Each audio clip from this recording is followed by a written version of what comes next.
So, ladies and gentlemen, I want to talk to you about something called tilt and residual tilt. See this here? Tilt and residual tilt. We're going to revisit this, and I want to tell you about it. Because sometimes matches are tilting. So what do? I'm upset. I will show you an example game, and I got really lucky because I got 2 sky toss matches back to back. How do you stop from tilting? I'm going to show you. I'm going to show you a tilting game, and I'm going to talk you through what my thought process is like in this kind of match. We'll go step by step through it. The build is less important than how I feel, because we're talking about tilt here.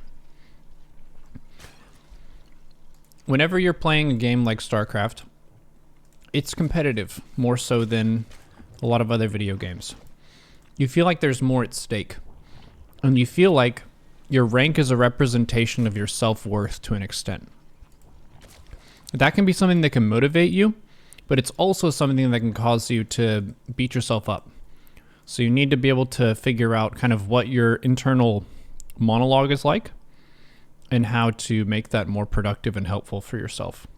So your mindset is steady and strong, and it's a learning-oriented mindset. So we're going into this match, and I'm just going to list off the different stuff that was kind of tilting in this game. It doesn't need to be huge, but everything is a factor. So we're going to say number 1, pro block my natural. That is the first thing that happened. It's not a huge deal. A lot of Protoss will do it. This is a short rush map. Fine. They pro block my natural. There are a couple different ways that you could respond to this. You could say, option A, fuck, this guy is annoying and this is OP. Or you could say option B, fuck, now it's time to practice macro with the far nat and learn. Option B also has some venting here, because this is the venting part of your internal monologue. It's okay to be rustled and upset by stuff. And it's a pretty rustling thing that Protoss can do.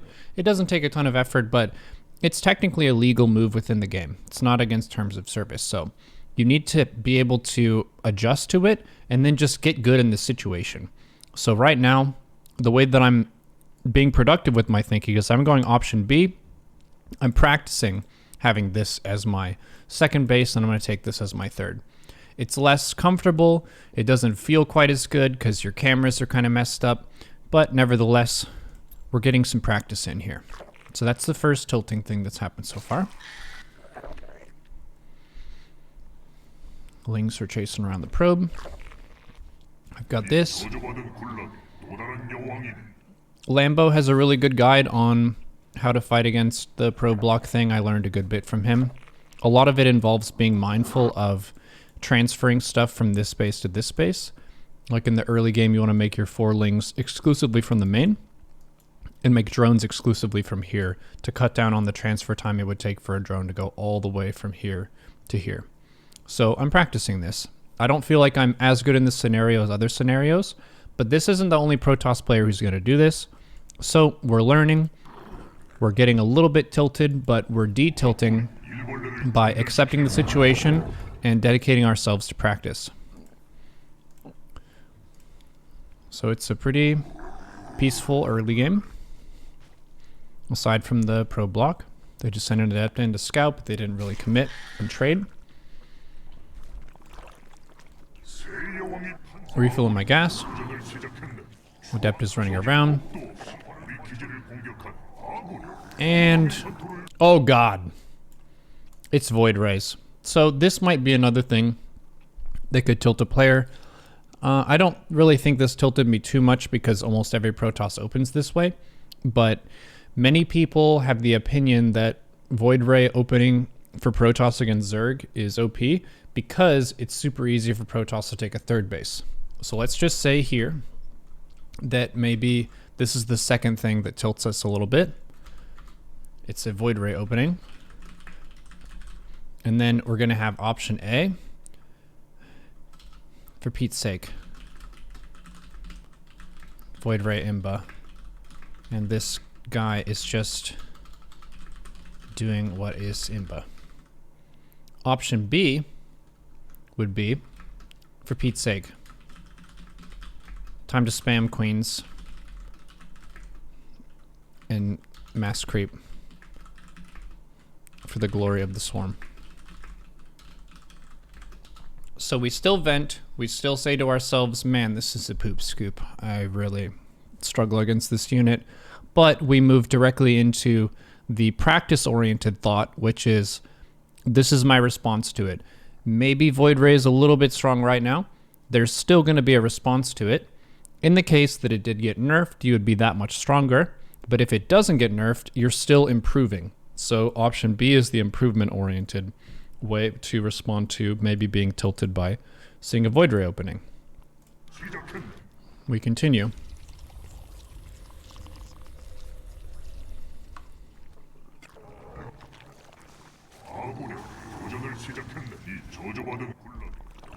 Third base.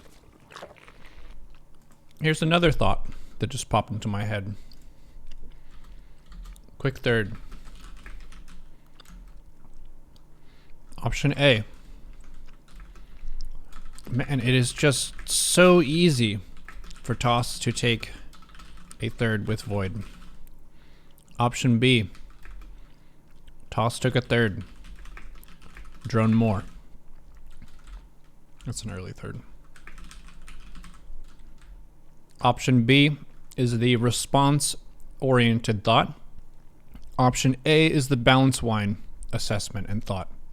Option B is better.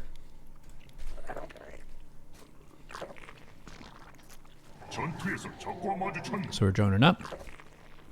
We're spreading creep. Making a roach horn just in case it's a glaive attack.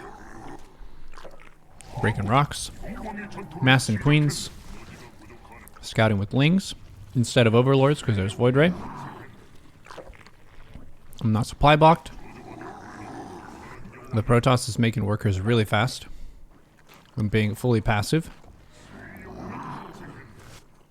Depths go in, get a couple kills, but we kill him. We're scouting for a fourth.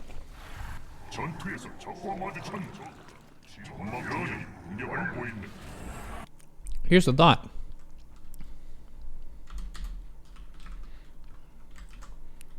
My opponent is passive. I feel like I am working harder than my opponent. Option B.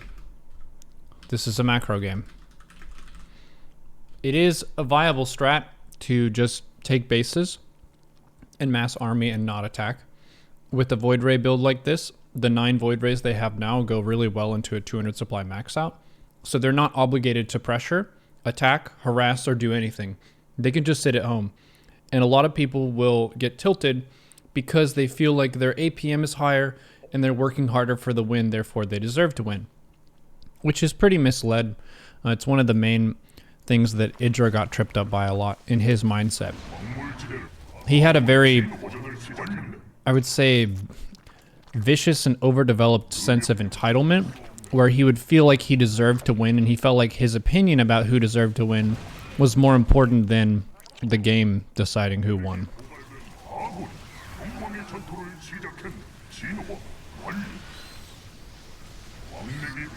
So we're doing a timing here.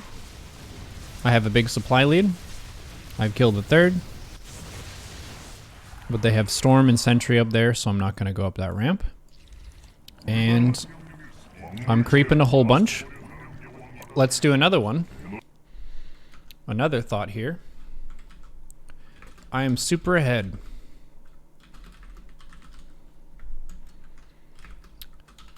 Another thought that you could have. Why is this opponent still in my game?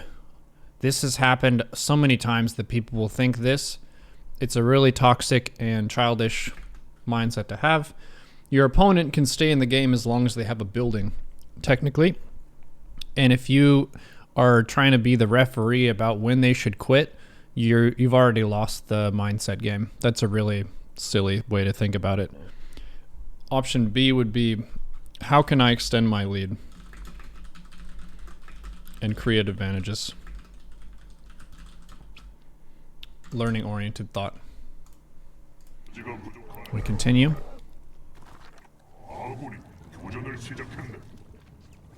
Why didn't you attack the fourth here? Attacking uphill is generally bad. Maybe I could have.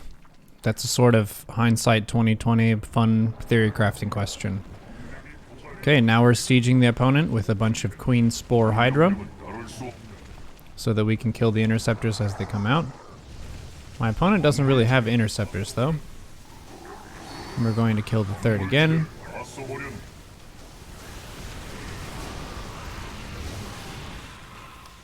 And we kill the base again. I've been attacking a lot more than my opponent this game. I have complete map control. I've creeped over half the map. And I have a worker lead. So I have a lot of different things going for me. I have Hive. I have lurker upgrades, double evo. So I could also think here, I've been working really hard and basically making things happen in the match more than my opponent has. Kind of fitting with that higher APM entitlement mindset. My opponent goes for a slight counter, but we defend with Hydras. I deny this base as well. So my opponent's down to like 3 bases, but the main is probably mined out. But now their carrier count is super high. This is 13 carriers. So we're going to be in quite a bit of trouble. There's +2 attack for the air. This base is mined out. The opponent is at 64 workers, but I don't have a spire. That's something that I should make, but I was just overconfident. And I thought that I could push to win. But clearly, we were not able to push to win, and the carrier transition came online, knocked out my army, and I remaxed in more of the same army that I had, plus some Vipers. I have a whole bunch of spores, and now my opponent can move around and kill stuff. They're able to retake their base, and since I lost that creep anchor that I had and the spores, I have to rebuild it. This is a whole bunch more APM that we have to do. But that's fine. This is part of the game. Some other random stuff you could do. I could Nidus up here maybe. There are Void Rays. Sometimes they'll patrol one there, but it could be something to add in. We're getting way more creep tumors.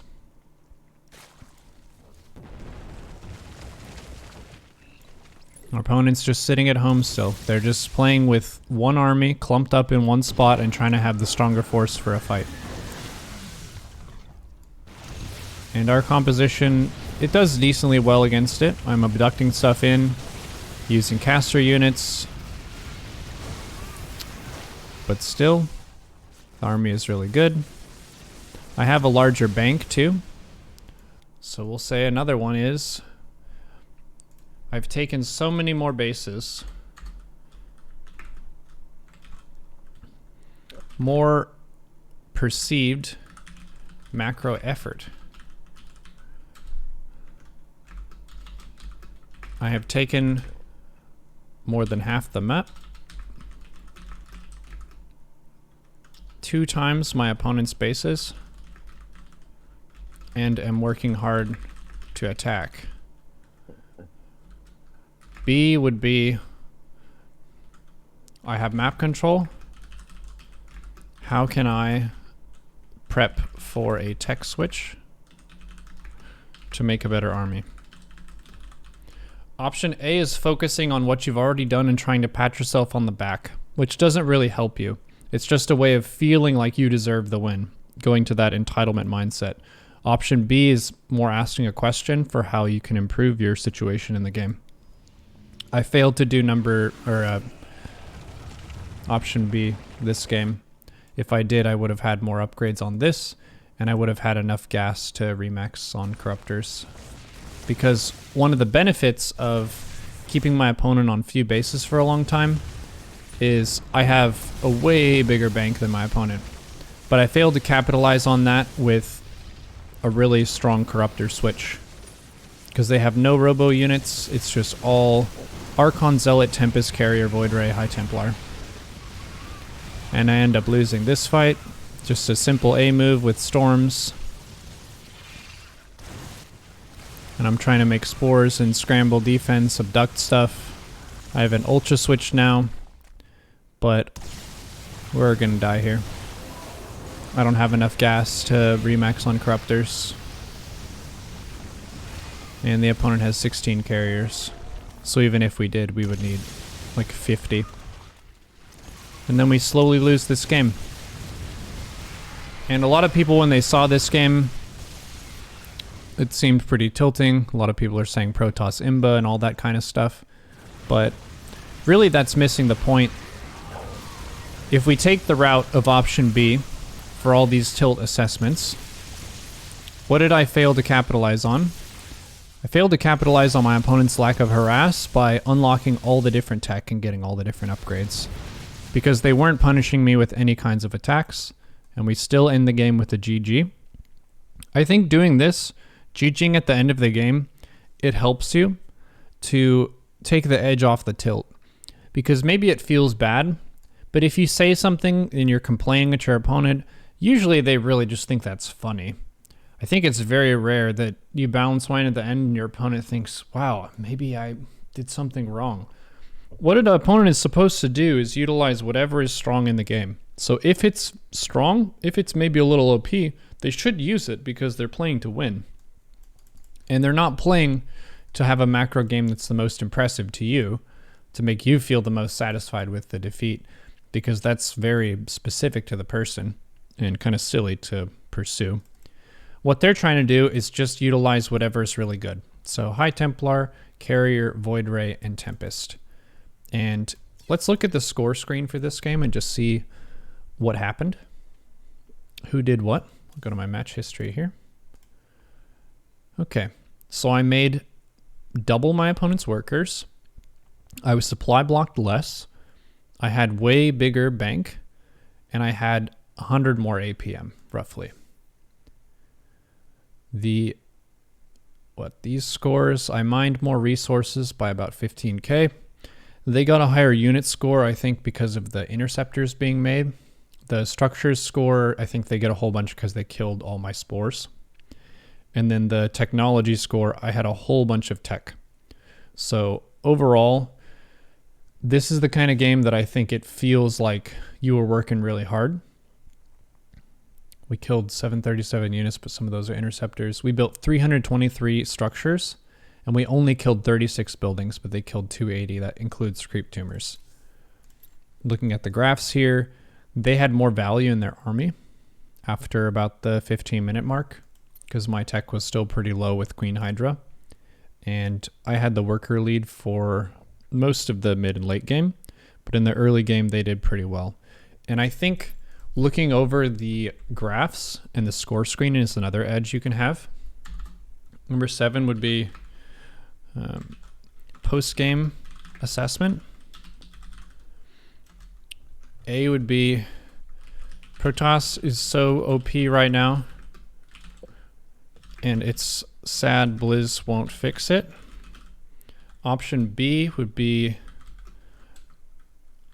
I wasn't ahead at 3 base saturation, got ahead with heavy creep, but failed to prep a corruptor remax when Protoss was fully committed to Hydra. And then this one, option B, gives you some credit. Give yourself some credit when you lose a game too, because we did lose this game and it was 28 minutes and our MMR goes down and it can feel kind of bad, but we creeped like a heckin' bouse. So you can pat yourself on the back a little bit and say, yeah, we did some stuff pretty well that game. And now I'm just going to show you real quick after this tilt assessment that we've done, the very next game that I had, and residual tilt as a concept is when you carry the tilt from the previous game into the next game. So since my mindset was good in this loss, I didn't have much residual tilt. What was my goal? So we're going to boil this down all down to some goal. So this is the outcome. Outcome for A would be tilted because Sky Toss is so fucking easy to play. And my opponent just AFK'd in their base. And then we'll say instantly Qs into another game. B, the mindset here is next time I face this, I'll get a Spire fairly early and roll upgrades on it with enough larva and bank to remax air with Viper support. So I went to this next game with mindset B, and I'll just zoom through this and show you how it went. Same map, same strat from the opponent, a whole bunch of Sky Toss units. Very resident sleeper for some. A lot of people don't like this kind of strat to play against, but my mindset was good. I had the option B, learning oriented, next time I'm going to do better thing. I got a comfy early game. There is no block here. And Protoss is playing full passive, walling off here. I did get some lings in the base, and I'm capitalizing on my opponent's forge opening by taking this base with vision. So this way I'm using the map against my opponent because they're being passive. Being passive does have a downside. They're not harassing me, so I can drone as much as I want. I can take whatever bases I want as long as I have some minimal defense to stop Void Rays. So I'm really spamming creep and queens. I'm shoving the creep toward their base. I'm getting my lair. I'm doing a lot of the same stuff so far. So my plan is the same between the two games. Their Void Rays come in. This opponent is more active with their units, actually.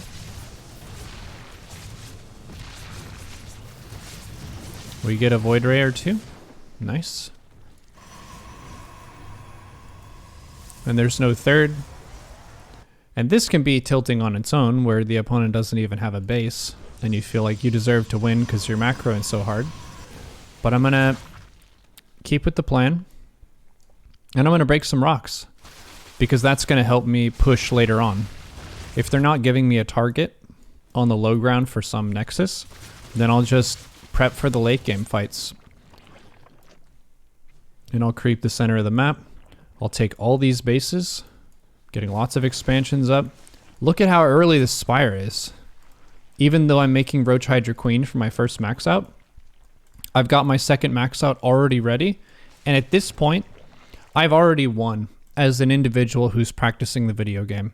By getting this Carapace upgrade before 10 minutes, and having my hive on the way, and having bases and stuff, and spreading creep, we've improved. The opponent's early game might not have been quite as good as the last opponent's, but even if they played exactly the same, this still would have been a huge improvement, because this means my portfolio is diversified. I can max out, but then I can do a hard switch into air if I want to. We get a couple Void Ray pickups there. Our opponent is laughing because they think that that was maybe lucky for me or something, which is a bad mindset. I was there because I was killing the rocks, so they were not paying close enough attention to their units. But I'm not going to talk back at them because I'm focused on my plan. I'm going to try to take a fight here. They have a whole bunch of static defense, which is really turtley, but that's okay, because I have not just a plan A of the Queen Hydra push, I also have a plan B. Here's another little thing that's kind of annoying. There are DTs in the mix. We'll just put this in the same section. Opponent makes DTs. What an obnoxious unit. Protoss knows they're behind. And just tries to get lucky. That's a toxic kind of response to it. Option B is I need 2 spores and 2 spines per base for them to be secure. For like a 1 to 4 DT run by.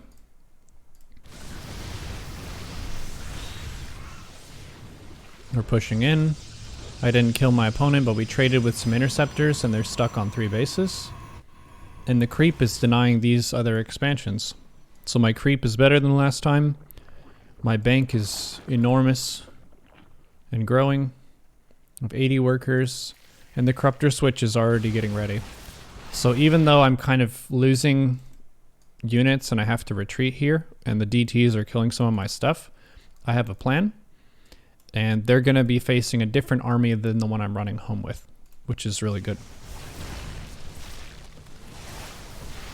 So we lose a couple bases here.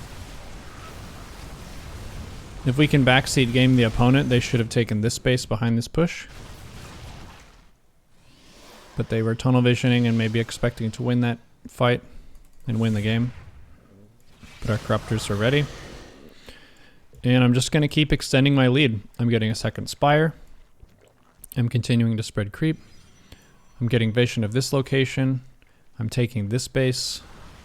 And we're slowly just kind of closing out the map to the opponent. So they're not going to be able to do those nice tech switches that I can and remaxes. Their gas is pretty low.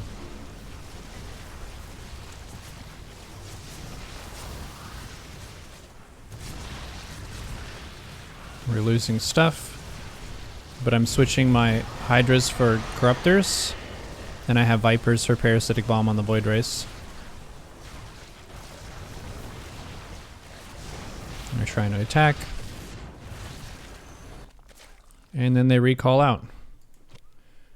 Here's another thing that people get tilted by from Protoss. Recall exists.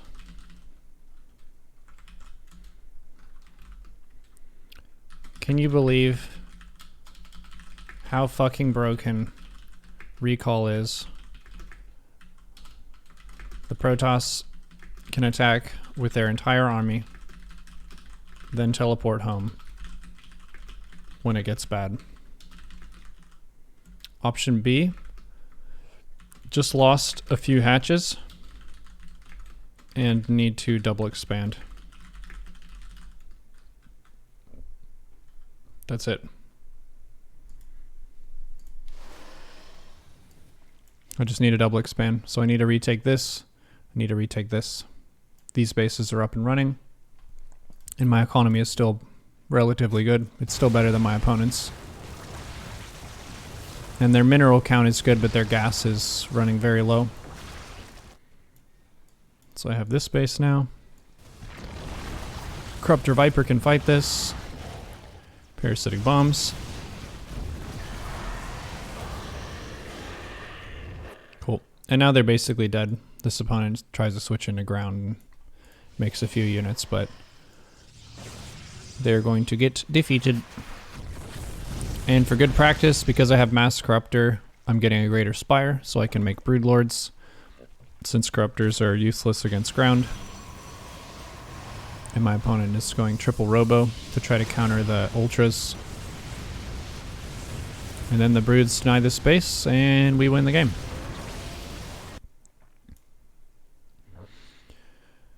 And that's it.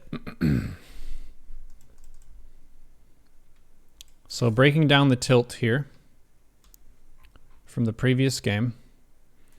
So we have no residual tilt and we have a learning-oriented mindset the whole time. Excuse me. There we go. Competitive matches are tilting. What do? You think about, instead of the entitlement, toxic-oriented thoughts, you think about the what can I do?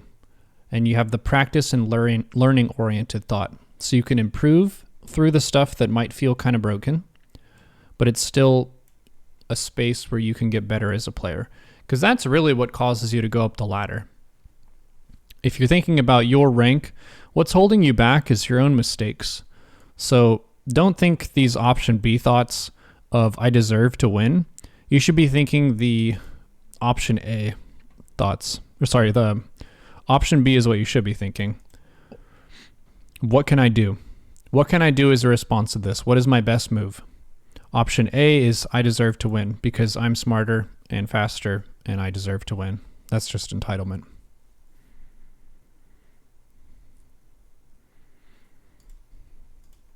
Well, hope you found this useful. A little discussion on tilt, especially against one of the more tilting strats of passive sky toss where they're just trying to make the better army on A move, which a lot of Zergs will get rustled by because they think that they're working harder with the creep spread and the APM spam and all that.